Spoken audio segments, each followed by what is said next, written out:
حسد و دا ډېر لویه ګناه ده. جناب نبی کریم صلی الله علیه وسلم حدیث مبارک مفهوم دی. حسد جائز نه دی مگر په دوه څیزونو کې.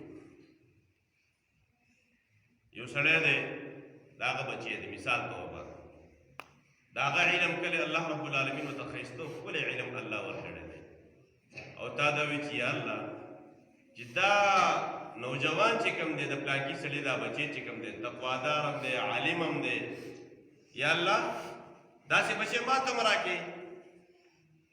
نو دا حسد نه دی. د دې اجازت جناب نبی کریم صلی الله علیه وسلم ورکوي، شریعت او اسلام ورکوي. او که بالفرض والمحال داسې وی چې یا الله دا پلانکي سړی چې دا پلانکی بچی دی یا یو صفت ورته الله ورکړی، مال ورته الله ورکړی، علم ورته الله ورکړی، او ته داسې وی چې یا الله د دې نه والی او مال یې راکړي، نو دا د ډېره لویه ګناه وکړه. دا د حسد وکړه، خدای راته کنګال کړي او دا ختم کړي او دا مال راکړي، دا ګناه ده، دا به نه کړي. فرمایي حسد دومره ناکاره ګناه ده، دومره ناکاره چې دا د انسان دا نیکۍ نه دي، دا نیکۍ دا داسې ختموي لکه وچو ډکو دی چې اور کېدی. حسد کې نه بغض مه کوه، دا د ځناورو صفت دی.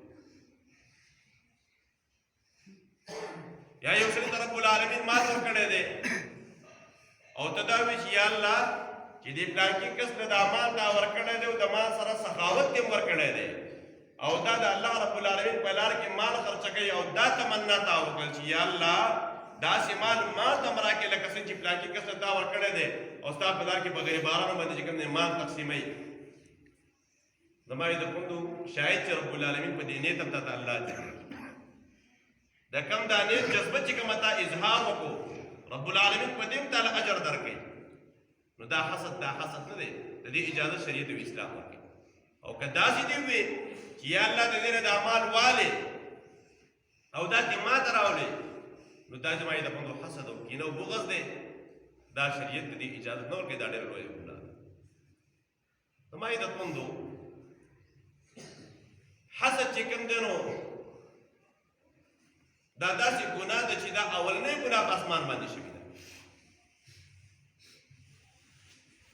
دا داسې ګناه ده زما عزتمندو، او څه ضرورت دی یو سړي ته الله صفت ورکړو ته خو په الله اعتراض کوي، العیاذ بالله.